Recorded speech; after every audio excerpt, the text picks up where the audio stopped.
Hello friends, आज हम विवाह पर चर्चा करने जा रहे हैं। जैसा कि आप जानते हैं कि विवाह हिंदू धर्म में, हिंदुइज्म में प्रचलित 16 संस्कारों में से एक है और अपनी पवित्रता के कारण, अपनी शुद्धिकरण के कारण इसको 16 संस्कारों में ही स्थान दिया गया है। 16 संस्कारों में इसका स्थान 15वें स्थान पर आता है। उसी विवाह की हम चर्चा आज करेंगे। सबसे पहले हम ये समझने का प्रयास करें कि विवाह शब्द का क्या अर्थ है। एक्चुअली ये जो विवाह है यह 2 शब्दों से बना है। देखिए, वी प्लस वाह। वी का मतलब होता है प्रोपरली, विशेष रूप से। वी का मतलब है विशेष रूप से। देखिए, लिख लीजिए, विशेष रूप से, विशेष रूप से यानी प्रॉपरली, राइटली।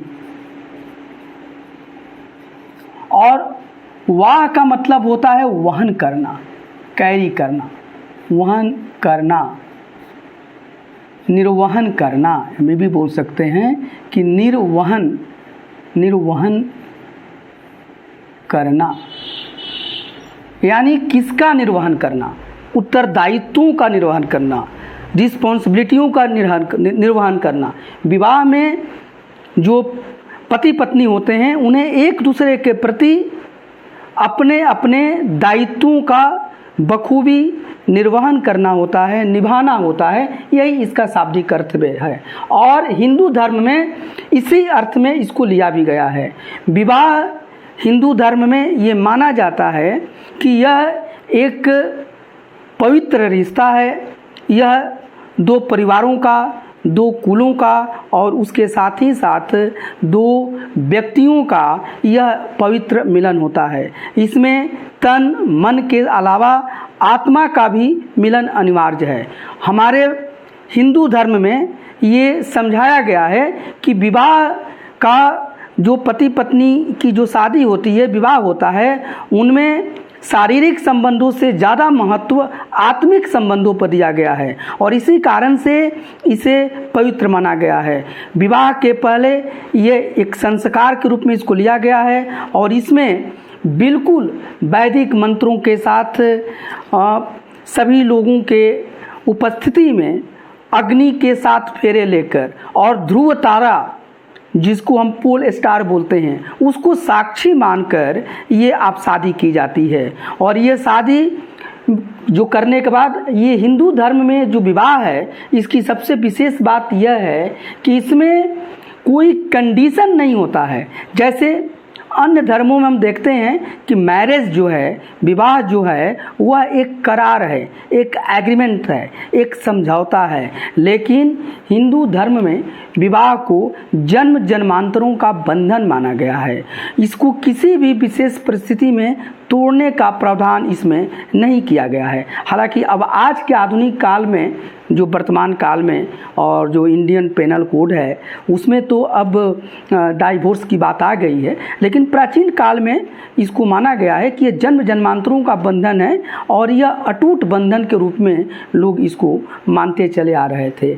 अब यहाँ पर विवाह के कई प्रकार बताए गए हैं, लेकिन जो प्रसिद्ध उस समय के स्मृतिकार हैं, कानून वेता हैं, मनु महाराज, मनु स्मृति में उन्होंने 8 प्रकार के विवाहों की चर्चा की है। नारद स्मृति भी ऐसी ही बात बोलता है और मनु बताते हैं कि जो ये हिंदू धर्म में जो 8 विवाह हैं वो ये हैं: ब्राह्मो दैवस्तैव वार्षः, प्रजापत्यस्था असुरः, गंधर्वो राक्षसश्चैव, पैचाश्चा अष्टमोधः। इसका मतलब ये है कि ये देखिए, ये ब्राह्म विवाह है, इसको ब्राह्म विवाह या ब्रह्म विवाह भी बोला जाता है, दैव विवाह है, आर्ष विवाह है, प्रजापति विवाह है, असुर विवाह है, गंधर्व विवाह है, राक्षस विवाह है, पैशाच विवाह है। और ये बताया गया है कि 50 धव, मतलब जो 50 विवाह है, ये 8वां है और यह सबसे अधम इसको माना गया है, निकृष्ट माना गया है। इसमें समझाया गया है सबसे श्रेष्ठ मनु जो हैं वो ब्रह्म विवाह को ही श्रेष्ठ मानते हैं।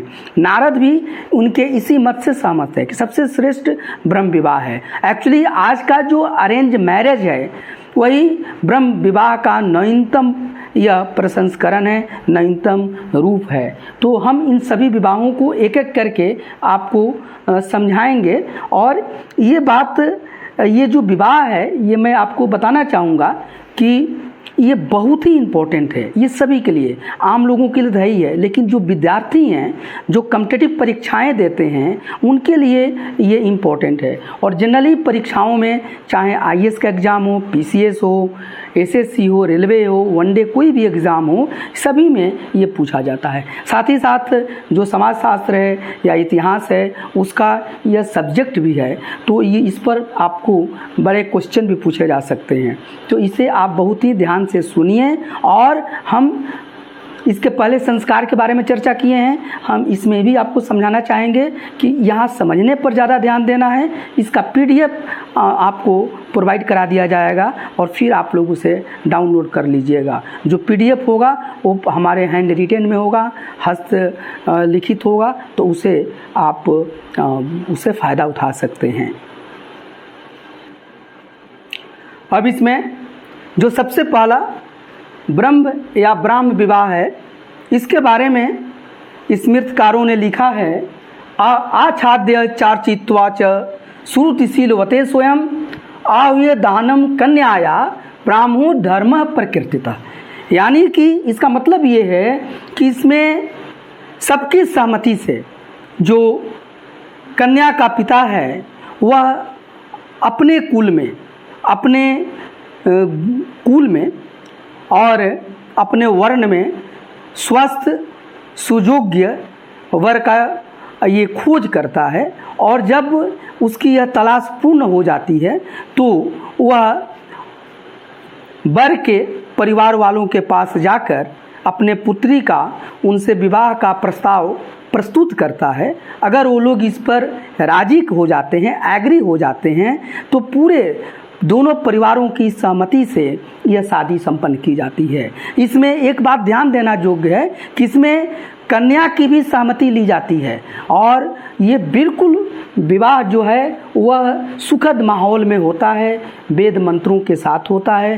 प्राचीन काल से ही इसे श्रेष्ठ विवाह की श्रेणी दी गई है और अपनी इसी श्रेष्ठता के कारण ये आज तक भी ये विवाह चला आ रहा है। आज का जो अरेंज्ड मैरिज है वह इसी ब्रह्म विवाह का ही ये रूप है। इसमें जब पिता अपनी पुत्री का विवाह करता है तो वहाँ उसके पहले वह वर का पूजन करता है सम्मान पूर्वक, उसके साथ विधि के साथ अग्नि के समक्ष या 7 फेरे लिए जाते हैं। फिर जैसे हमने पहले ही बताया कि सभी देव देवी देवताओं, ध्रुव तारा सभी को साक्षी मानकर ये शादी वैदिक मंत्रों से ये शादी संपन्न कराई जाती है। इसके बाद कन्या का पिता कन्या को उपहार स्वरूप आभूषण, धन, वस्त्र आदि देता है और इसके साथ उसको खुशी खुशी अपने घर से पति के घर में इसको विदा करता है। इस विवाह को हम पाणिग्रहण संस्कार भी बोलते हैं, क्योंकि इसमें जो कन्या का हाथ वर के हाथ में दिया जाता है और हाथ, पाड़ी का मतलब हाथ होता है, और इस प्रकार से वर जो है वो वधू का हाथ पाड़ी ग्रहण करता है और इस तरीके से दोनों एक अटूट बंधन में बंध जाते हैं और एक दूसरे के प्रति अपने अपने लिए निहित दायित्वों और कर्तव्यों का पालन करते हुए वह गृहस्थ आश्रम की शुरुआत करते हैं और फिर इसमें धर्मशास्त्र के अनुसार बताए गए मार्गों पर चलते हुए जीवन भर उस सत्कर्मों को करते हैं। अब दूसरे विवाह की चर्चा करते हैं। यह है दैव विवाह। इसमें स्मृतिकारों ने बताया है और इस श्लोक से ये क्लियर हो जाता है, यज्ञे तु वितते सम्यक ऋत्वजे कर्म कुर्वते अलंकृत्य सुतादानम दैवम धर्मम प्रचक्षते। ये जो दैव विवाह है, यह जो यज्ञ कराने वाले जो ऋत्विज हैं, जो पंडित हैं, पुरोहित हैं, उन्हीं को पिता जो है अपने पुत्री को अलंकृत करके सुता दान, मतलब अपने सुता का दान करता है। सम्यक ऋत्विजे, ऋत्विज को जो कि यज्ञ कर्म में वितत होते हैं, लगे होते हैं जो पुरोहित, उन्हीं को किया जाता है। सामान्य तौर पर जो उस समय जो राजा महाराजा होते थे जो यज्ञ करते थे, और उस यज्ञ को कराने वाले जो पुरोहित होते थे, जो ऋत्विज होते थे, उन्हीं को अपनी पुत्री को दान कर देते थे। यहाँ पर सबसे बड़ी विडंबना यह है कि यहाँ पर स्त्री को या औरत को या पुत्री को एक वस्तु के रूप में माना गया है, और जैसे वस्तु दान की जाती है ऐसे इसको दान करते थे। प्राचीन काल में एक्चुअली यज्ञ वगैरह ज़्यादा होते थे, और यज्ञ कराने का जो काम करते थे, यज्ञ करने और करवाने का वह ब्राह्मण करते थे जो वेद के उस समय ज्ञाता होते थे। तो ऐसे वेदज्ञों से अपने पुत्री का वो शादी का प्रस्ताव रखते थे, जिसे वो टालते नहीं थे और वो शादी कर लेते थे। तो ये दैव, इसी को दैव विवाह कहा जाता है। और दैव विवाह का मतलब है कि जो ये जो नाम आया इसलिए कि जो यज्ञ होते हैं वो देवताओं को ही समर्पित होते थे। तो देवताओं के समर्पित यज्ञ होते थे, और उसी यज्ञ में वितत, उसी यज्ञ में लगे हुए जो सम्यक ऋत्विज हैं, जो सम्यक पुरोहित हैं, वो उन विद्वान हैं, उन्हीं से अपने लड़की को वस्त्र आदि में अलंकृत करके उनको दान के रूप में दे दिया जाता था, यानी शादी करा दिया जाता था। और ऐसे शादी को हम दैव विवाह कहते हैं। लेकिन आज के समय में अब यह शादी लुप्त हो चुकी है। ये प्राचीन काल में तो ये होती थी, लेकिन अभी यह शादी लुप्त हो गई है, क्योंकि अब यज्ञ वगैरह भी उस स्तर पर नहीं होते हैं, और भी तमाम कारणों के कारण यह शादी जो है ये समाप्त है। लेकिन इसे भी एक तरह से उत्तम शादी में ही माना जाता था। जैसे ब्रह्म विवाह तो सबसे श्रेष्ठ माना गया है, दैव विवाह को भी उत्तम शादी की श्रेणी में रखा गया है। अब देखिए तीसरा जो है आर्ष विवाह है, और इसमें ये बताया गया है कि एकम गो मिथुनम द्वे वारा ददाय धर्मतः कन्या प्रदानम विधि व दार्सु धर्म सह उच्यते।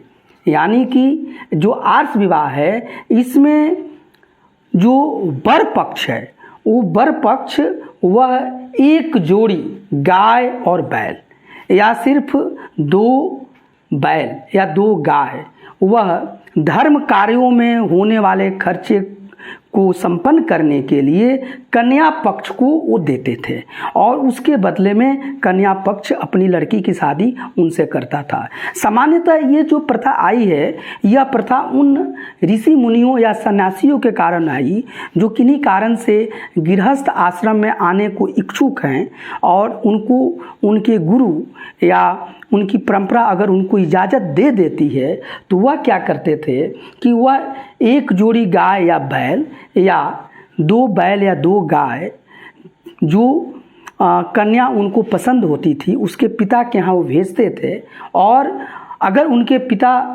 सहमत होते थे तो उनसे अपनी पुत्री का शादी वो कर देते थे। और वो जब भी यह शादी होती थी तो बिल्कुल वैदिक मंत्रों के साथ ही होती थी, वैदिक रीति से ही होती थी, और अगर पिता सहमत नहीं हैं तो उनके दिए गए जो ये गाय या बैल रूपी जो धन है उनको वापस लौटा देते थे। तो ये विवाह का प्रथा है। इसमें बिल्कुल आप क्लियर हो जाइए कि इसमें वर पक्ष जो है वो वधू पक्ष को एक जोड़ी गाय बैल या 2 बैल या 2 गाय धन के रूप में देता था। उस समय चूंकि कृषि प्रधान प्रथा थी और कृषि प्रधान समाज था, इसलिए गाय और बैल की उपयोगिता हर परिवार को होती थी, इसलिए धन के रूप में इन्हें दिया जाता था। बाद में तो इसमें ये भी आ गया कि लोग उनके बदले में कुछ धन दे दिया करते थे। ये भी जो विवाह है आर्ष विवाह, इसको भी श्रेष्ठ या उत्तम विवाह में ही माना गया है। और इसमें जब यह कन्या का पिता सहमत या कन्या का परिवार सहमत हो जाता था तो फिर इसमें बिल्कुल विधि पूर्वक और वैदिक परंपराओं के आधार पर वैदिक मंत्रों के साथ यह शादी विवाह सोलास संपन्न किया जाता था। अब चौथा जो विवाह बताया गया है, स्मृतिकारों ने जो चौथा विवाह की चर्चा किया है वह है प्रजापत्य विवाह। यह भी उत्तम श्रेणी का विवाह ही माना गया है। और इसके बारे में स्मृति में लिखा गया है, सहो भव चरताम धर्म मिति वाचानुभाष्य च कन्या प्रदान व्यर्च्य प्रजापत्यो विधि स्मृत। इसमें क्या होता है प्रजापत्य विवाह में कि इसमें जो कन्या का पिता है वह कन्या की मर्जी के बिना, इसमें सबसे पहली बात ये नोट करना है कि इसमें लड़की का सहमत नहीं लिया जाता है और वो किसी भी धनवान व्यक्ति से, धनाढ्य व्यक्ति से अपनी पुत्री का शादी कर देता था। इसमें वो पुत्री को, इसमें वो वर वधू को एक तरीके से आदेश देता है कि अब जाओ अपना आप जीवन जियो। तो ये प्रजापत्य विवाह कहा गया है। और इसमें जो सबसे प्रमुख बात है कि इसमें कन्या की सहमति नहीं ली जाती थी और इसमें कोई विशेष चीज़ न दे के बस धनवान को, वित्त को, अर्थ को ज़्यादा महत्व दिया जाता था और किसी धनवान व्यक्ति से अपनी पुत्री की उसकी सहमति के बगैर, उसका बिना सहमति लिए हुए और ये शादी कर दिया जाता था। और इसी को हम प्रजापत्य विवाह कहते हैं। और ये इस विवाह को भी बहुत ही इसको भी एक तरीके से उत्तम विवाह में ही इसको माना जाता है। पांचवा है आसुर विवाह। ये मैं बताया, जो अभी तक हमने ऊपर बताया, जिसमें कि आपने ब्रह्म विवाह की चर्चा किया, फिर आपने आर्ष विवाह, दैव विवाह की चर्चा किया, फिर आर्ष का चर्चा किया, प्रजापत्य की। ये चारों को उत्तम श्रेणी के विवाह में माना गया है। हालांकि इन चारों में आज के युग में अभी ब्रह्म विवाह ही विशेष रूप से प्रचलित है और कहीं कहीं हमारे भारत में इस तरह के विवाह को भी देखा जाता है कि अपनी पुत्री का पैसा के लिए लोग कहीं बूढ़े से, बुजुर्ग से और किसी से शादी कर देते हैं। तो इसका भी रूप हमें देखने को मिलता है। अब ये आसुर विवाह है। जिसके बाद जो चार विवाह हैं उसमें उनको उत्तम श्रेणी में नहीं माना गया है। हालांकि कुछ विवाहों को महाभारत काल में और महाभारत ग्रंथों में और कुछ विशेष वर्णों के लिए, क्षत्रियों आदि के लिए इजाज़त दी गई है, जिसमें कि गंधर्व और आसुर विवाह है। ये देखिए आसुर विवाह जो है इसमें क्या है कि ज्ञात व्ययो द्रविणम दत्वा कन्यायै चैव शक्तितः कन्या प्रदानम स्वाच्छंद्याद दासुरो धर्म उच्यते। इसमें क्या होता है कि ये ठीक उल्टा है। इसमें कन्या को, इसमें सीधी अगर बात को सिंपल तरीके से समझना है तो इसमें कन्या को खरीदा जाता है, मोल किया जाता है और कन्या का जो पिता है या परिवार है उसका मोल लगाता है और जो युवक या जो पुरुष उस मोल को देने में सक्षम होता है उस पैसे को देकर उस लड़की को, उस कन्या को खरीद कर ये शादी करता है और इस शादी को समाज मान्यता नहीं देता है। एक्चुअली यह शादी में गरीबी की लाचारी भी दिखती है। आज भी भारत के कई हिस्सों में हम देखते हैं कि जो गरीब परिवार होते हैं, जो लाचार परिवार होते हैं, वो अपने गरीबी की मजबूरी में अपने पुत्री को पैसे के लालच में बेच देते हैं। तो यही यह आसुर विवाह है और इस विवाह को हम लोग उत्तम विवाह की श्रेणी में नहीं मानते हैं। फिर भी ये आठों विवाह को विवाह की श्रेणी में इसलिए रखा गया क्योंकि विवाह का उद्देश्य संतानोत्पत्ति है और जो संतान हो उसको सामाजिक, कानूनी उसको मान्यता मिले, समाज स्वीकार करे, इसीलिए इन सभी को, इसको भी विवाह के श्रेणी में रखा गया है। साथ ही साथ इसमें स्त्री के सम्मान की भी रक्षा की गई है और होने वाला जो संतान हो उस पर कोई प्रश्न चिन्ह नहीं लगा, इसलिए किया गया है। तो इसमें लड़की को खरीदा जाता है। ये है, ये जो प्रजापत्य विवाह आपको समझाए, इसमें आपको समझाया कि पिता जो है किसी धनवान से, सामर्थ्यवान से अपनी पुत्री की इच्छा के बगैर ये शादी कर देता है। तो ये दोनों, ये सब आप समझ गए हैं। और फिर इसके बाद छठा और सातवां आपसे चर्चा करेंगे। अब छठा विवाह गंधर्व विवाह है। यह प्राचीन काल से ही प्रचलित है। आज भी यह किसी न किसी रूप में ये हमारे समाज में प्रचलित है और इसके बारे में स्मृतिकारों ने ये श्लोक बताया है। इस श्लोक हम इसलिए लिखा रहे हैं कि जो लोग इसको अपने सब्जेक्टिव के रूप में लेना चाहेंगे उनमें यह बहुत ही काम करेगा। और बार बार मैं बता रहा हूँ कि इन सब का PDF आपको हम प्रोवाइड करा देंगे, डाउनलोड आप कर लीजिएगा, पूरा नोट्स आपको मिल जाएगा। लेकिन यहाँ पर समझिए यह क्या है, इच्छायाय अन्योन्य संयोगः कन्यायाश्च वरस्य च गांधर्व सतु विज्ञेयो मैथुनम काम संभव। इसमें इसका मूल मतलब ये है कि इसमें जो पुरुष और स्त्री है या लड़का और लड़की है, अपने आपसी सहमति से वो आपस में शादी कर लेते हैं, या शादी के पहले वो आपस में पहले शारीरिक संबंध आदि भी स्थापित कर लेते हैं, और जिसे बाद में शादी की मान्यता दे दी जाती है। समाज ने इसको दिया है। हालांकि इसे भी श्रेष्ठ विवाह की श्रेणी में नहीं रखा गया है, लेकिन इसमें माता पिता या दोनों परिवार की सहमत नहीं होती है। मतलब लड़की अपने परिवार वालों को के इच्छा के विरुद्ध या उनको बिना बताए या उनका बिना सहमति लिए, और लड़का वर भी अपने परिवार वालों को बिना बताए, बिना उनको या उनके इच्छा के विरुद्ध ये दोनों आपस में ये शादी करते हैं। ये शादी, हालांकि आज का जो लव मैरिज है यही इसी शादी का रूप है। ये आज एक तरीके से वर्तमान भारत में जो चला है लिव इन रिलेशनशिप, यह भी इसी का रूप बताता है। लेकिन उस समय इसको शायद इसलिए अच्छा नहीं माना जाता होगा कि इसमें कोई वैदिक रीति रिवाजों का कोई पालन नहीं किया जाता है, वैदिक मंत्रों से शादी नहीं किया जाता है, बल्कि आपस में वो लोग कुछ भी नहीं देखते हैं और अपने इच्छा से एक साथ रहने लगते हैं, और उसको समाज शादी की मान्यता दे दिया जाता है। और देखिए, प्राचीन काल में भी कण्व ऋषि के आश्रम में विश्वामित्र और मेनका से उत्पन्न पुत्री शकुंतला पल रही थी। जब वो युवावस्था में गई तो जो दुष्यंत हैं, उस समय भारत के राजा थे, तो वो दुष्यंत वहाँ पर जाते हैं, उन पर आकर्षित हो जाते हैं, और फिर वो लोग ये गंधर्व विवाह ही कर लेते हैं, और जिनसे भरत नाम का पुत्र होते हैं। कहा जाता है कि हमारे देश का नाम शायद उन्हीं के आधार पर भारतवर्ष पड़ा। हालांकि इसके कई तर्क हैं, लेकिन एक ही भी तर्क दिया जाता है। तो ये गंधर्व विवाह है। इसमें सीधी सी बात यही याद करना है कि यह माता पिता की इच्छा के विरुद्ध लड़का और लड़की या स्त्री या पुरुष अपने मर्जी से शादी कर लेते हैं। ये गंधर्व विवाह है, जिसको आज के युग में प्रेम विवाह के रूप में जाना जाता है। फिर आइए, ये राक्षस विवाह, ये 7वां विवाह है। ये भी एक अधम विवाह है, इसको भी उत्तम विवाह नहीं माना जाता है। और एक तरीके से इसमें क्या होता है, हत्वा छित्वा च भित्वा च क्रोशंती रुदतीम गृहात प्रसप्त कन्या हरणम राक्षसो विधि रुच्यते। इसमें कन्या का हरण किया जाता है, अपहरण किया जाता है।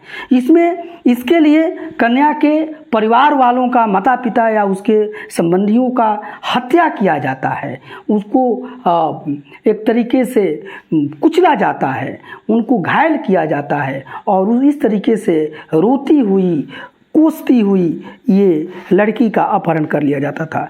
जब हमारे यहाँ राजा लोग लड़ते थे एक दूसरे पर, या कबीलाई सरदार लड़ते थे, और जो हार जाता था और जो विजेता होता था, वो जो हारे हुए राजा के पत्नी को, पुत्री को या उसके संबंधित को वो जबरदस्ती वो लोग अपहरण, वो लोग शादी कर लेते थे, और वो रोती बिलखती वो लड़की रह जाती थी। तो इसी को हम लोग राक्षस विवाह कहते हैं। और हमारे समाज में ये भी विवाह कई रूप से प्रचलित था, लेकिन इसको भी सम्मान की दृष्टि से नहीं देखा जाता था। लेकिन फिर भी हमने ये चर्चा किया कि इन सभी को विवाह का श्रेणी दिया गया, क्योंकि इनके बाद जो संतान होगा उसको सामाजिक और ये कानूनी उसको मान्यता मिले। अब 8वां 50 विवाह की हम चर्चा करेंगे। सबसे पहले तो बताएं कि ये जो 8 विवाह आपको समझाया गया, उसमें इसको सबसे निकृष्ट विवाह माना जाता है, सबसे बुरा, द वर्स यह मैरिज माना जाता है। यह एक तरीके से मानवता पर कलंक है। ये क्या है, फिर भी संतान को देखते हुए और उसकी सामाजिक मान्यता को देखते हुए इसको विवाह की श्रेणी में रखा गया है। नहीं तो ये बहुत ही निकृष्ट तरह का विवाह है। इसको हमारे स्मृतिकारों ने बहुत ही आलोचना और घृणा की दृष्टि से देखा है। सुप्ता मताम प्रमता वा रहो यत्रोपगच्छत स पापिष्ठो विवाहानाम पैसाच अष्टमो धम। मतलब किसमें किसी सोई हुई, किसी मानसिक रूप से कमज़ोर नशे में किसी स्त्री का या लड़की का के साथ रेप कर दिया जाता है, उसका सील हरण किया जाता है ज़बरदस्ती, उसको पता नहीं है, और इस तरीके से मजबूरी में उससे शादी कर लेना को हम 50 विवाह कहते हैं। और ऐसा होता है तो फिर समाज के कारण और सामाजिक बंधन के कारण बाद में ये डिसीजन होता है कि चलिए जब अब इसने कर ही दिया है तो इसी के साथ इसको शादी किया जाए। तो ये बहुत ही ये मजबूरी में अंतिम विकल्प के रूप में यह शादी उसी निकृष्ट व्यक्ति से करनी पड़ती है, उस लाचार बेबस औरत को। इसलिए यह सबसे निकृष्ट विवाह माना गया है। और इसमें फिर आपको समझा देते हैं कि इसमें सोई हुई, मदहोश, मानसिक रूप से दुर्बल, कमज़ोर, पागल किसी स्त्री के साथ उसको अनजाने में उसके साथ जो शारीरिक संबंध स्थापित कर लिया जाता है, और अब अंततः अंतिम विकल्प के रूप में कोई राह नहीं रहने पर उसी निकृष्ट व्यक्ति से उसे शादी करना पड़ता है, ऐसी शादी को हम 50 विवाह कहते हैं। तो ये 8 जो विवाह है आपको बताया गया, ये बहुत ही इम्पोर्टेंट है। एक तो जो बच्चे इतिहास के छात्र हैं, जो समाजशास्त्र के छात्र हैं, उन सभी को ये सब्जेक्ट आता है विवाह जो है।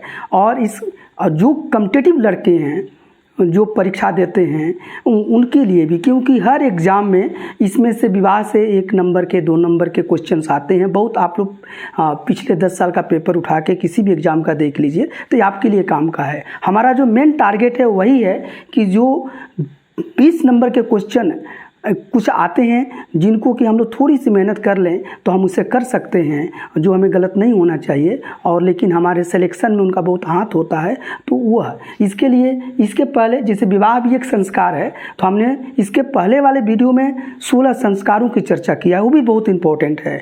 इसलिए आपसे निवेदन है कि आप उसे भी देखिए, और उसका लिंक हम इस वीडियो के अंत में डाल देंगे और उसको आप देख लीजिए। फिर इसके आगे जो वीडियो आने वाली है, ये विवाह हुआ। हमारे यहाँ कुछ और भी तरह के विवाह प्रचलित हैं, जैसे अनुलोम विवाह, प्रतिलोम विवाह, नियोग प्रथा, इस सब से भी क्वेश्चंस आते हैं। तो इन सब को भी हम आपको एक अलग वीडियो बना के इसको देंगे।